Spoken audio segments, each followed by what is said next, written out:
let's get into it, guys. Let's get into the marquee fight of the weekend. Obviously, Canelo Kovalev, one that everyone is talking about, one that everyone cares about this weekend. Even though there's other fights that are really good and competitive fights this weekend, this is obviously the fight of the weekend and one of the fights of the year, it seems, right? Like, this is going to be one of those fights when we talk about in December.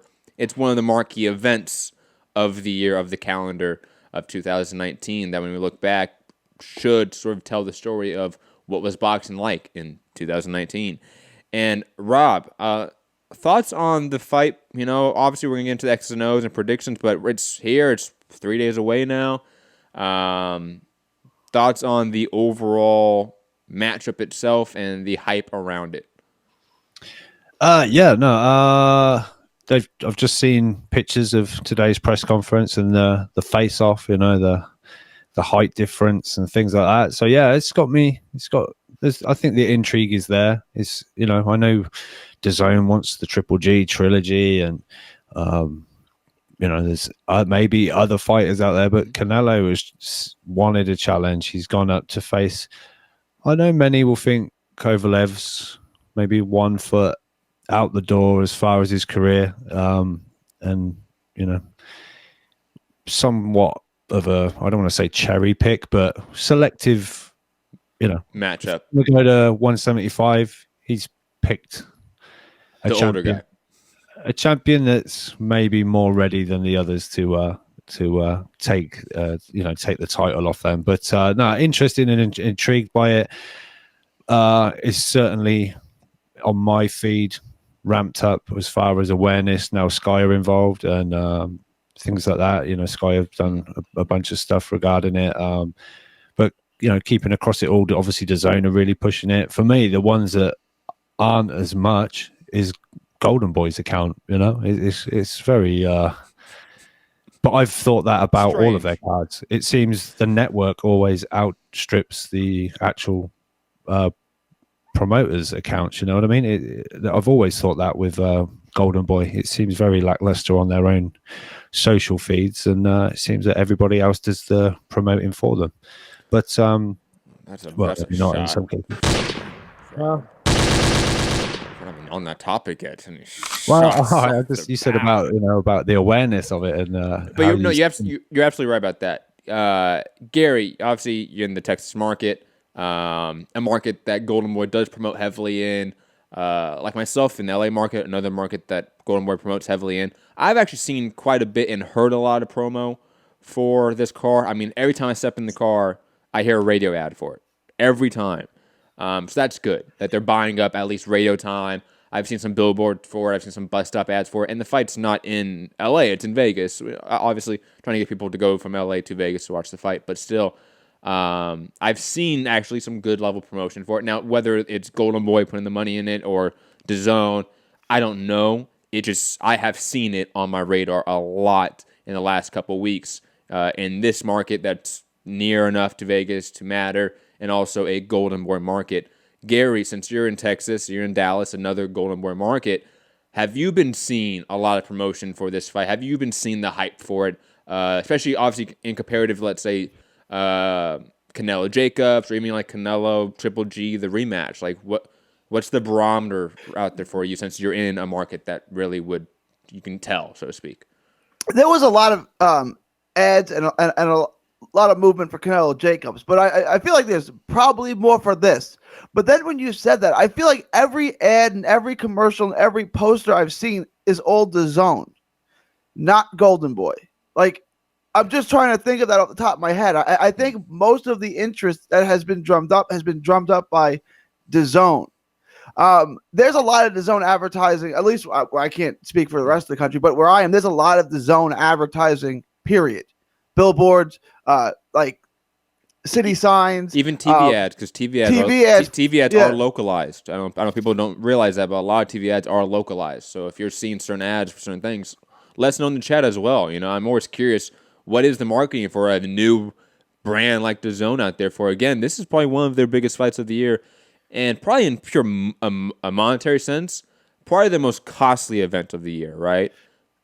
Yeah, I would think so. And I mean, again, every poster, every advertisement, every ad I've seen, I think it's been from DAZN. I'm sure that's not true. I'm sure Golden Boy has put something up, but just top of my mind, everyone I remember seeing is DAZN.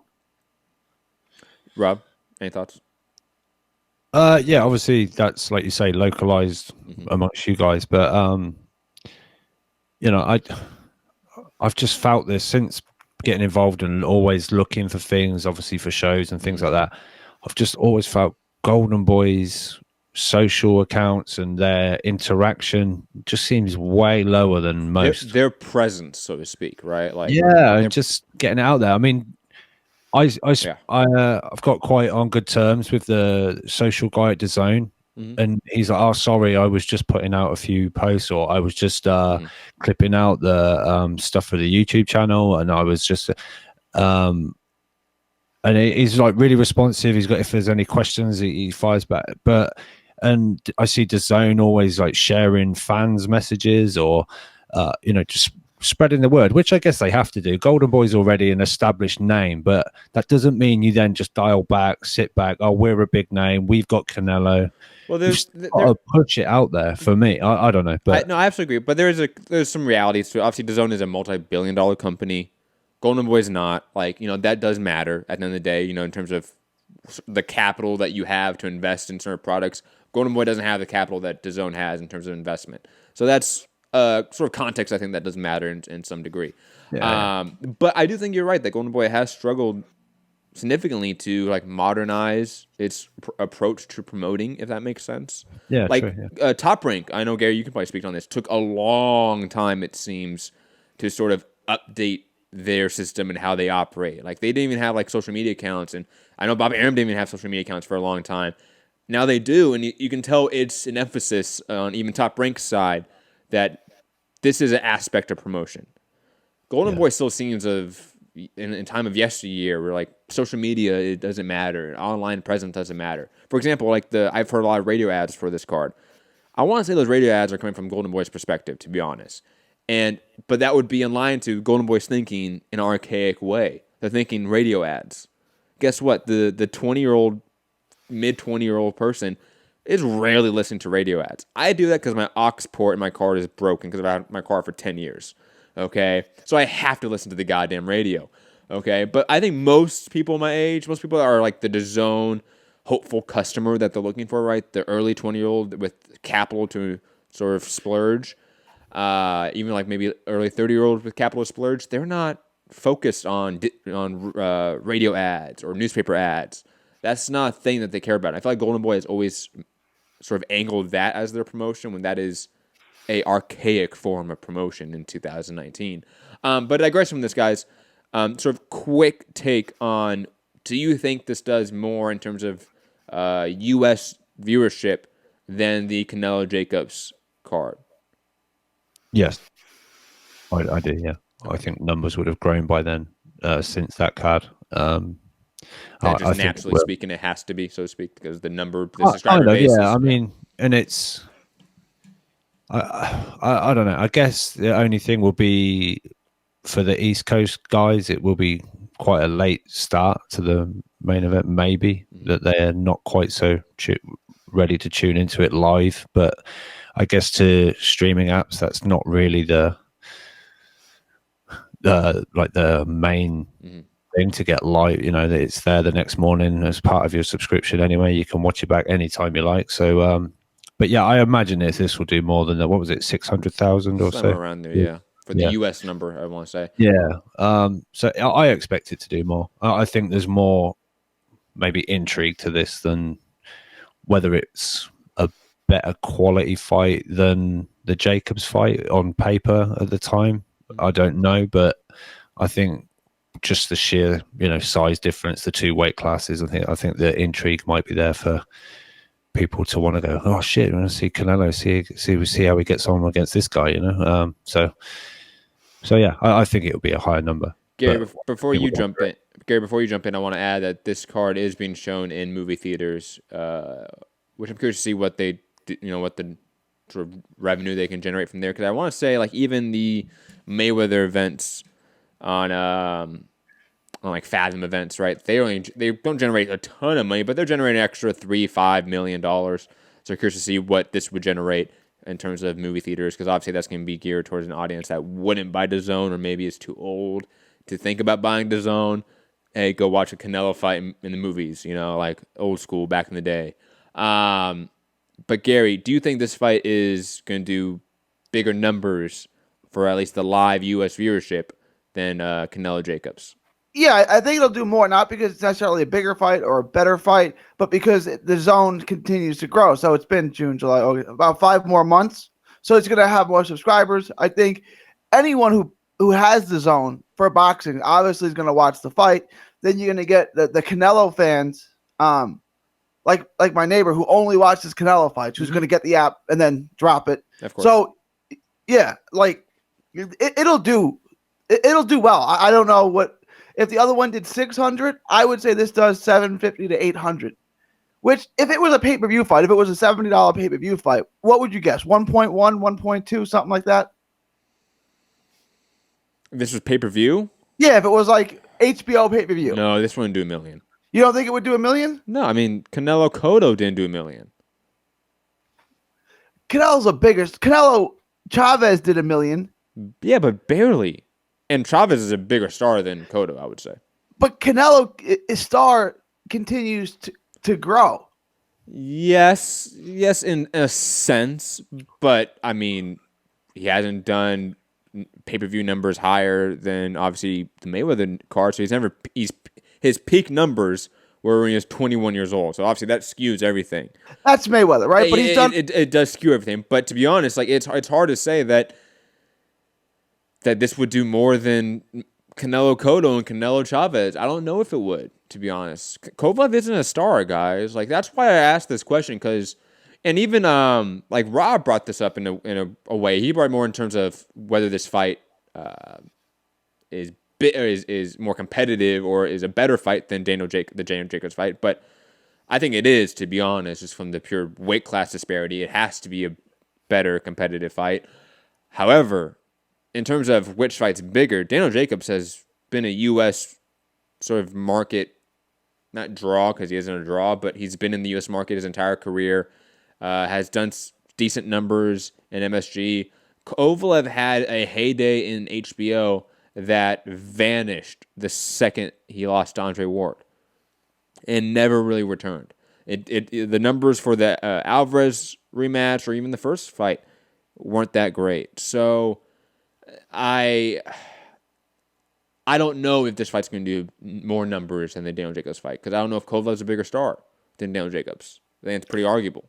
I think it's close, which I think because it's close, the zone just has more subscribers now. So it'll just have more viewers, right? Like, I agree that Jacobs and Kovalev's star are probably about the same, but the app is in front of more people now. It's more well-known now than it was. But you're asking about... You're switching the topic now because you're asking about pay-per-view. In the pay-per-view model, what would this have done? Sure. This would have done 500, 600,000, maybe 700,000 buys, but 800, 900,000? No. It would not have done close to Cotto numbers. Don't you think at this point, if Canelo fought his grandmother, it would do 700,000? No. How much did he do when he fought? Look, like, no one's done that. Like, no one's been that guy to where his base is 700,000. Mayweather's base was 300 to 400,000. There's numerous cards in his run with Showtime and HBO on pay-per-view. We did 450, 400,000.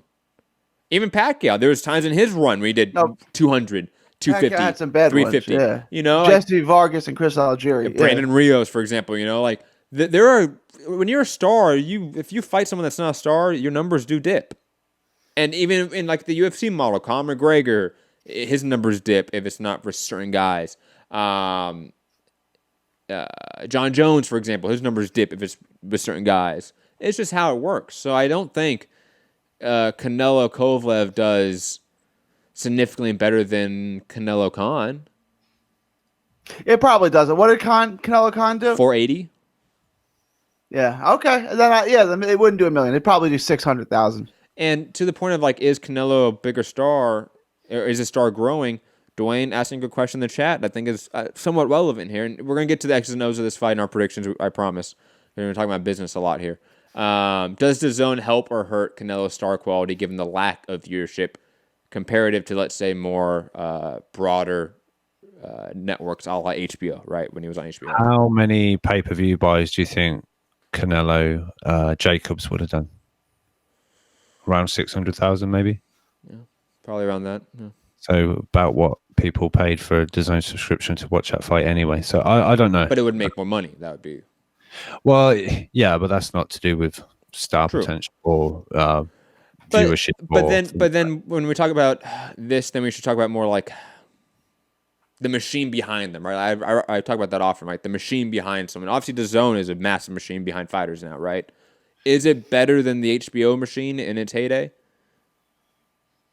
I'll be honest, I didn't really catch HBO in its heyday. Gary, since you're the old-timer US fan, like, is it comparable? In terms of promotion and marketing from DAZN, the machine of the DAZN marketing team, to the HBO marketing team? Back in the day, like Chavez Jr. pay-per-views, Mike Tyson pay-per-views, Evander Holyfield pay-per-views, they used to be a channel that just ran infomercials for that fight 24/7 the week before the fight. So no, it's not the same. Well, let's not talk 90s then, and like that. Yeah, like that's the silver age. Then. Yeah. Let's talk about, let's say, the late 2000s, the 2008 to 2015. The Marquez versus Pacquiao pay-per-view era. How many people have got HBO or did have, or it's 80 something million right now? Oh, there you go. There's no way DAZN anywhere near got the reach of 80 million. It's not a channel that people can just go click and I'm on. I know HBO isn't, that's still premium, but if 80 million people have got it, obviously there's a bunch of good TV shows, movies, and then there's obviously they carried the big stars in the boxing, so it's already automatically got steeped in history and everything like that. So I would say though DAZN does a better job than HBO or Showtime. Showtime didn't really have that many pay-per-views in the early 2000s. It's mostly HBO. Mm-hmm. I would say DAZN does a better job of getting their product out there than HBO did. And I'm saying that, and I took in more media in 2009 than I do today. And I see way more DAZN advertisements and banners and posters than I saw HBO do back 10 years ago. Well, it's tough because it's just different. Because like DAZN is a pure sports streaming app, right? Like it's designed for only sports. HBO had Sopranos. It had Sex in the City. Great poll there, Gary. I didn't know you were a big Sarah Jessica Parker fan, Variety. Man. Yeah. Variety. That was the point. I think it had The Sopranos and The Wire, and it had Sex in the City. Yeah, I got you, Gary. There's a bit of something for everybody, wasn't there, Gary? Or, there's certainly something out there for everybody. Absolutely. Rubisky asking Matt, how many pay-per-views did Floyd versus Guerrero do? That did like 900,000 buys, I want to say. He did right around 1 million, yeah. Did right around 1 million. Not 1 million, but did right under 1 million. But digressing, I think we can just get off this topic because it's a good discussion. For those in the chat, feel free to keep having that discussion. Like, does DAZN's marketing? I want to keep that clear here. Because the presence, I think, Rob, like you put it clear, like HBO has 80+ million subscribers. DAZN in the US only has maybe 2. So clearly it's just not comparable. However, if you're talking about just marketing presence, when you're walking around bus benches, billboards, radio ads, TV ads, newspaper ads, what are you seeing out there? Are you seeing a lot of HBO ads, or are you seeing a lot of DAZN ads? The thing is, I guess the difference is DAZN are a year in, and they've got to push it out there. They've got to make themselves known. If you are HBO, 80 million people or however many at that period of time, they just had to cut a promo and have it on HBO, right? And X amount of million people were tuned in and catching that promo. So they didn't have to be out there with food trucks and fucking banners and radio ads and this, that, and the other. It's kind of built into the channel. A lot of America had HBO anyway. So just run a promo across HBO day in, day out. And you're good. After first advertisement break in Sopranos or Sex in the City, No, you're right. No, that's how it works. Kind of doing it for themselves anyway. But DAZN have got to do something else. They have to do. I think this is also part of the, as much as it's getting shit on, the KSI Logan Paul, because they've done their own videos and they've got the link to DAZN in their description. They're telling people how to tune into it. So I think this is almost more for marketing than it is for. It's making people aware of DAZN more than it is about. It's obviously not about we're getting quality fights on fucking DAZN, right? With KSI and Logan Paul. This is another way of, I think, getting DAZN out there. Because like I say, there's Logan Paul on Instagram stories saying swipe up and you're taken to DAZN. So it's they're having to do all this stuff just to get DAZN known by people, I think. Agreed. In the sense, though, you kind of lost Anyway, me. who you picking? You kind of lost me when you said KSI Logan Paul. Just because I hate that shit. Digressing though, let's get to picks and predictions here. X's and O's of the fight. Rob, Gary, Gary, what's your prediction for this fight? Break it down for me. Who wins and how? I think this is a 50-50 fight. I think if you were to draw up someone who could beat Kovalev, it'd be Canelo. If you could draw up someone to beat Canelo, it would be Kovalev. That being said, I think Kovalev wins early rounds off of his jab, hurts him with the right hand. In the middle rounds, Canelo starts to get inside, and the fight starts to even out.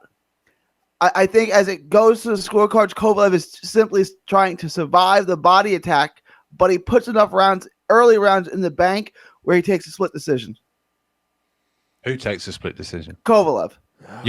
Somebody beats Canelo on points. What are you talking about, man? The cards are already in. But which Canelo card? Hold on. Time out. Rob, okay, it's kind of an inside joke here, guys, but I hope you guys can follow. Rob, remember how you texted me in the group chat? Like, yeah, why would you want to pick against me, talking about yourself, right? And saying that because I want to pick, obviously, the opposite pick of you, Rob, so just for, argument's sake, so we can have a rivalry. Yeah. And you're like, why would you pick the guy that picked Flanagan over Prograis? And you know what? And then it dawned on me right when Gary made that pick. I'm like, you know what? I now know my pick. I'm good. Keep going, Gary. Explain your pick, though. I know my pick now. Thank you, Gary. No, Rob was talking about the Canelo scorecards, and there's been Canelo scorecards, right? But like his last couple of fights, Adelaide Bird aside, and Adelaide Bird got the winner right. So, the Jacobs cards, 115, 113, 116, 112, perfect scorecards. The Triple G rematch, 114, 114, and then 115, 113 twice. Those cards are all perfect. So if there were bad Canelo cards in the past, they're in the past. We haven't seen we've seen one bad Canelo scorecard in his last bunch of fights. Like even you go to the Khan fight, the judges had it pretty close, and it was a pretty close fight by the time of the knockout. The judges, it's been a while since we've gotten really bad Canelo scorecards. So like I wouldn't let that detract me. Like if you think the cards already fell out in favor of Canelo, I would say look at his most recent fights. It hasn't been the case. Okay. Rob, you want to give your prediction now? Yeah, you go. And remember, Rob picked Luke Campbell to beat Lomachenko. And I wasn't far wrong. He won one round on one scorecard and two rounds on the other. You were pretty far off. Let's be honest. All right. But in recent so-called 50-50s, I've hit it on the head. Last 2 weeks. Viterbier by Buddy. by stoppage. What was the other one I got? Last week, Prograis, Taylor. You can flip a coin and get heads twice in a row. It's not that surprising. Now, if you keep doing it, I'll be impressed. Yeah, but you keep getting it wrong. You can flip a coin twice and get tails, twice in a row. It's not that weird. If you keep doing it, I'm going to start to think something's going on here. But go ahead, Rob. One of those. We're going to start thinking that Rob actually is like might know what he's talking about. I know what he's talking about. But when one of those coin flips suggests that you're going to pick Flanagan over Prograis, I can't breathe. You've got a double-sided coin or something, Gary. You need to check out that coin you're using. He didn't get stopped like Joshua got stopped with Ruiz. He went the distance. That's fantastic. You say it's a 50-50 fight, Gary, but the bookies have got Kovalev as a plus 300, and Canelo is a minus 400. So. That tells me Kovalev's going to win. David Price was a plus 300 against Derek Chisora, Gary.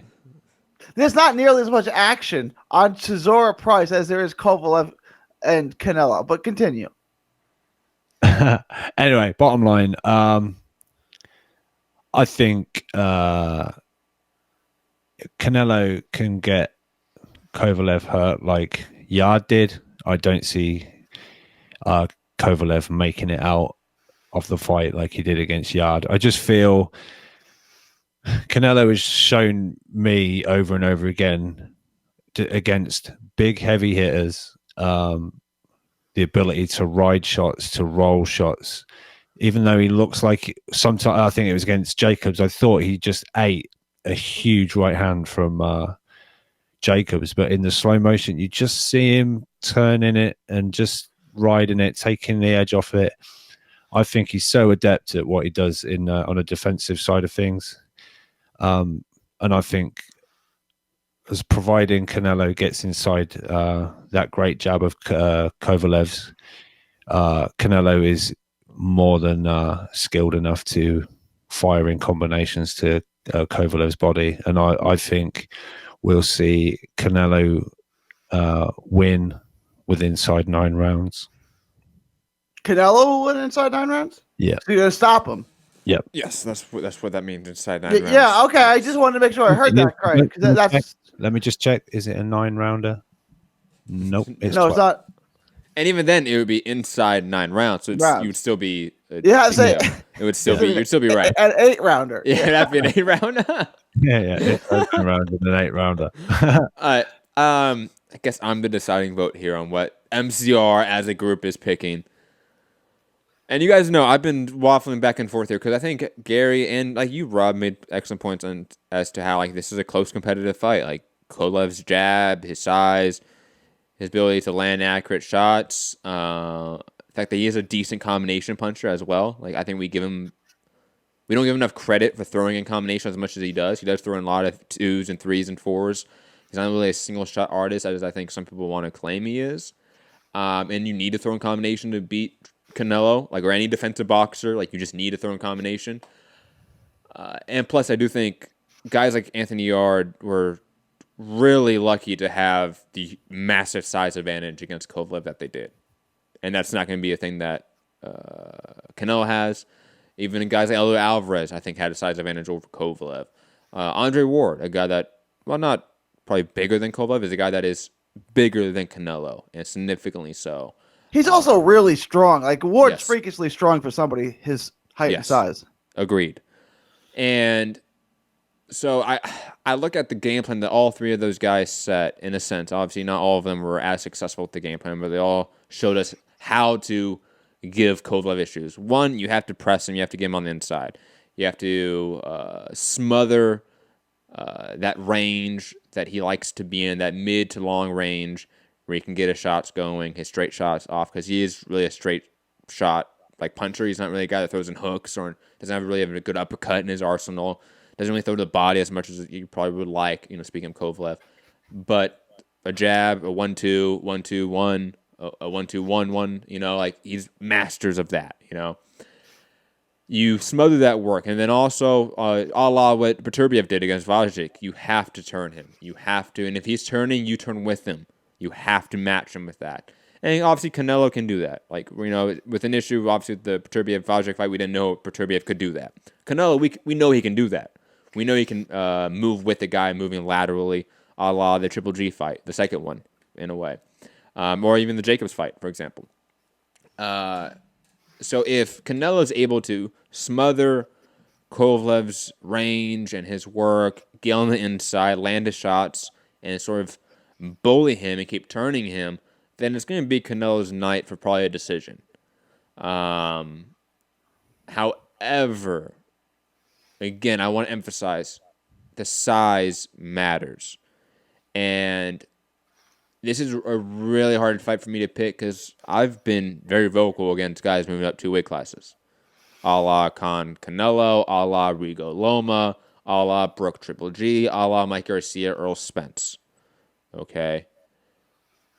I think all of those guys, the smaller guy moving up, had significant technical flaws that the other guy could exploit.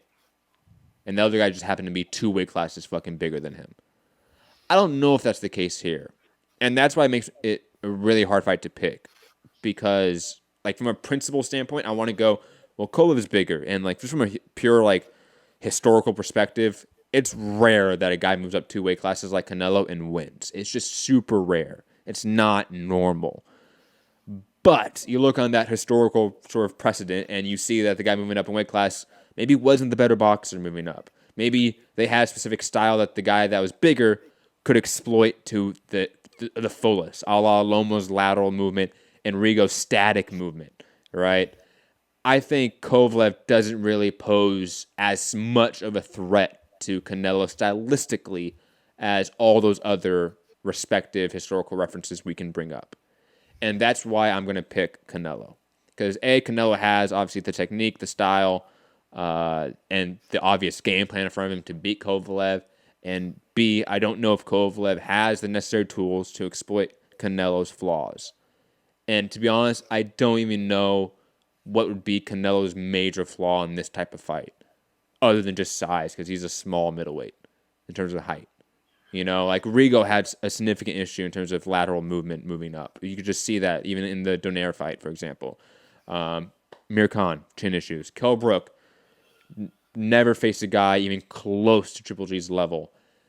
That's not the case here at all. Guys, any thoughts on the X's and O's, predictions that any of us have made, any debate that we want to have about this fight before we move on to the undercard? What's really tilted me in favor of Kovalev is the fact that the smaller guy loses, right? It's like when the bookies tell you the home team on Monday night who's a favorite always covers. Like, it's just a matter of fact. So, like, just the historical reference that small guys get beaten up by big guys tells me that Kovalev's going to win. I can see a perfect game plan where Canelo wins, but just historically, that's not the case, and that's why I'm going with Kovalev. Historically, Canelo just beat Rocky Fielding, who was about a foot taller than him. Yeah, Rocky Fielding's not good. Oh, they have to be good and they have to be good. Then we get like Roy Jones, like John Rees scenarios, and it's like yeah, you moved up, but yeah, 2 things. It's John First Ruiz. of all, it's John Ruiz, and second of all, ain't nobody Roy Jones Jr. Roy Jones Jr. is the GOAT. He isn't, but okay. No, I just wanted to clarify they have to be good as well as. Yeah, you can't just be big, right? Okay. Yeah, of course. No, it's just you said historically the big guy always beats the little guy. That was all.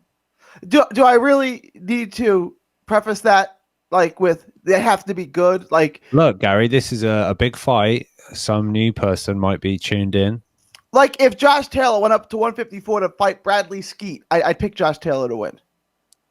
But if you moved up in 2 weight classes and fought, let's say, Tony Harrison, Jamel Charlo, J-Rock, it'd be like, eh. Yeah, exactly. He just beat a 154-pounder anyway, so it doesn't matter. He could do it. Stop, Rob. Stop. On fight night. But yeah, very quick, Matt, back to, I guess, sort of the business thing. I don't know if this was in the topics, I can't think, but the Pluto TV thing. I have no idea what that is. Huh? I have no idea what that is.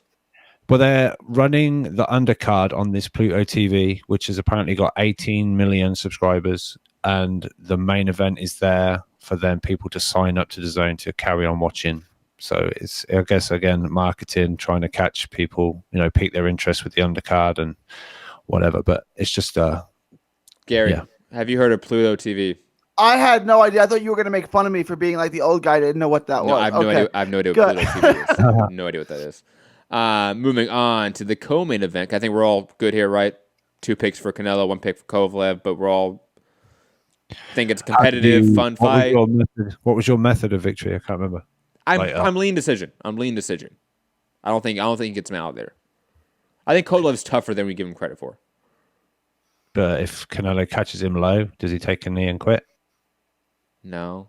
I don't really think he quit against Andre Ward. I think Andre Ward was beating him up to the body, and body shots hurt like a motherfucker. Yeah. And again, Andre Ward is just significantly bigger than Canelo, and I think that's where we come into it. Where like strength and power is scaled.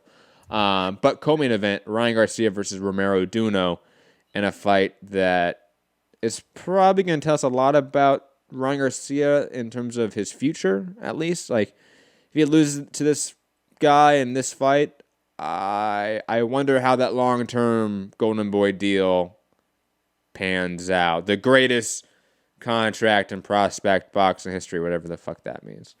If he wins, though, this is a guy that his own promoter came out and said he is scared of. He doesn't want to fight this guy. And if he goes out there and beats him, and again, off the heels of this new contract he got from Golden Boy, man, Ryan Garcia has a lot of leverage in his next fight, even though he has a contract, but he just is in a position of power and leverage over Golden Boy that I don't think Golden Boy is ready for a guy that is only going to be 19-0 and that sort of thought experiment, and also a guy that probably still hasn't beaten anyone within the top 15 of his division. But guys, how do you see the fight going down? How do you see the fight affecting the Ryan Garcia-Golden Boy relationship? You want me to go first? Whoever's going to talk first. It does not matter. I think Garcia wins by bogus decision. I think he gets beat up. I think he'll win some rounds. He's quick. He's got decent skills.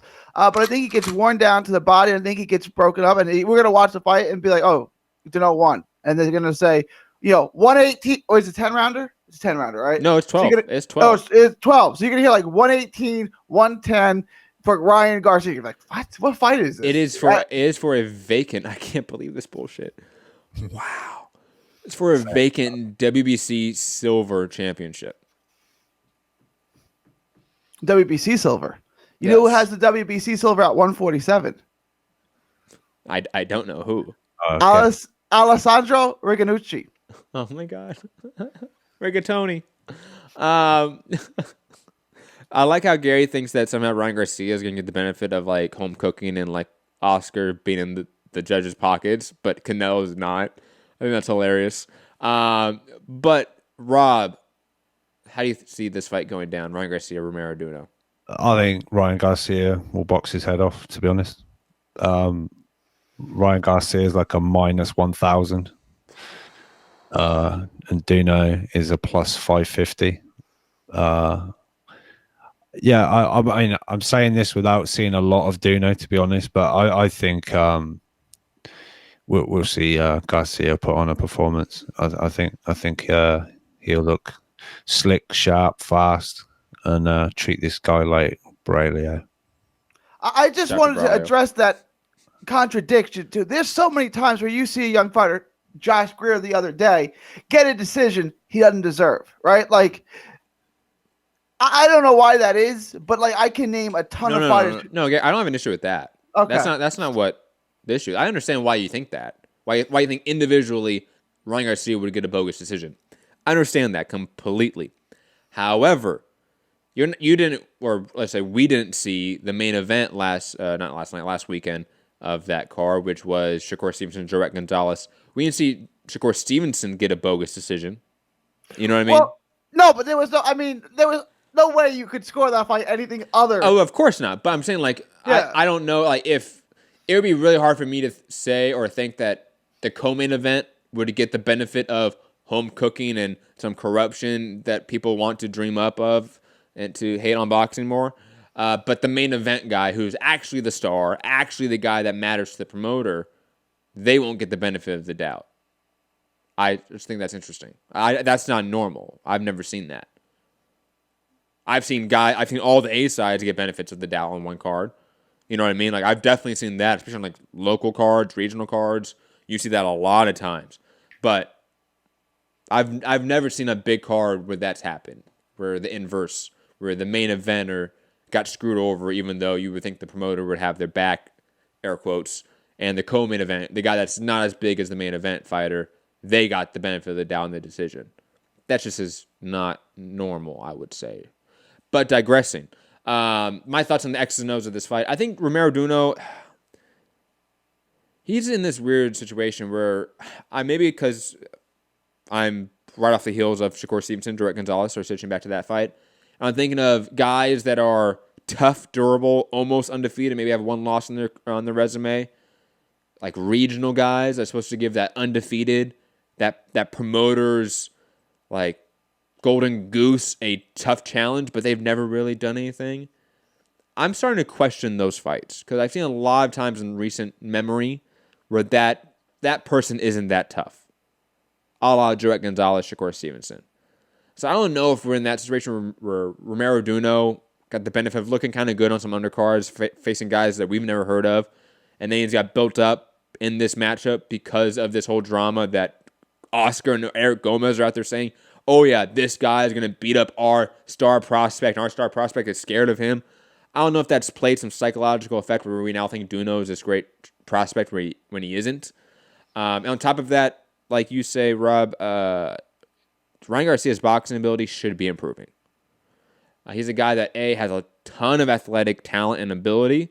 So when you have that and you're in a great camp with Eddie Reneso and Canelo, you should be getting better. Like, just point blank. Like, you should be getting better. I'm hoping this is the fight where we see those improvements. Because the last fight, we kind of really didn't see those improvements. Hoping this is that one where we see it. And I'm kind of banking on that in a way. Because if he doesn't, let's say it's the same one that fought Jason Velez way back in the day. He sticks his chin up a lot. He stays static. Is limited in his arsenal. I could see Duno giving him issues. But I'm thinking he has made adjustments. He's a young guy. He's talented. And again, with that gym, with the talent around him, he should be getting better. Like, it has to at this point. I wanted to bring one thing up on Cotto versus Mosley back in 2007. Oh my God, Gary found our card to point out this case. And Dan Rayfield calls it the worst decision ever.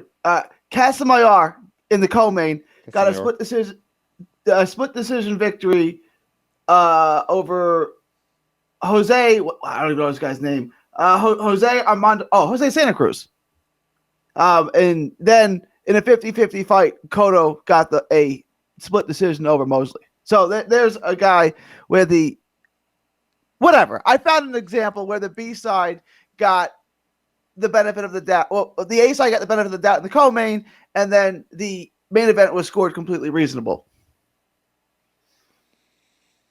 All right, moving on. I don't know if that's a good case. I see it, but not really. What else is on this card? Oh, let's talk about this one. Sinisa Estrada versus Marlon Esparza, a really great women's boxing fight on this undercard. Probably the best other undercard fight. Honestly, it's the best undercard fight, period. It's better than the Ryan Garcia fight. I'm thinking Sinisa Estrada should win this one. She clearly is better than Marlon Esparza, in my opinion. She's more talented athletically. She has more KO power. I think she's obviously has way more experience than Marlon Esparza. Though Marlon Esparza had a great amateur run, highly touted. She's been pushed heavily. I'm really excited for this fight. I hope it gets a lot of push, even though I know Golden Boy is completely dropping the ball with it because it's fucking Golden Boy. Guys, any thoughts on this undercard bout between Sinisa Estrada and Marlon Esparza?